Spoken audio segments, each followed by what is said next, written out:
Udokotela UMkhize uthi kukhona ingxoxo eyisaqhubeka ngaphambi kwesimemezelo sokuthi elakuleli lingaqhubeka nokusebenzisa umgomo wakwa Johnson & Johnson. We're going through now the final consultations. Some of you might have already seen the statement from SAPRA indicating that they are feeling comfortable that we can proceed.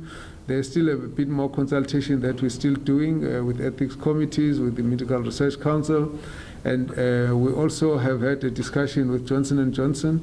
As a company, we will be talking to them also in the next couple of days.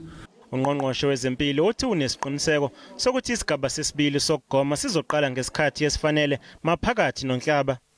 Kulesigaba kuzogoma labo abaneminyaka engaphezulu kwengama-60 kanye nalabo abanezifo engamahlala khona. UMkhize uthi nalabo abaneminyaka engaphezulu kwama-40 bazokwazi ukugoma. 60 years and above is the highest risk group because it's got lots of comorbidities. So that's what we're going to be focusing on as the first target. Of course, we also have identified those who are above 40 as another huge target. And in this case, though, when we're dealing with people who are in the frontline settings, we did announce a number of sectors: teachers, police, taxi drivers. UMkhize uthi uculisekile ngamalungiselelo eWestern Cape okuqala isigaba sesibili sohlelo lokugoma.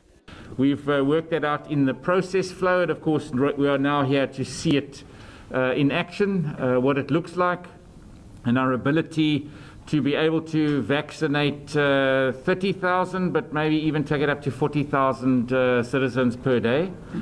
And that's what we need to get to. We've only had the Sisonke up until now, but from the middle towards the end of the month, we're going to then have to roll out and pick up our numbers every single day.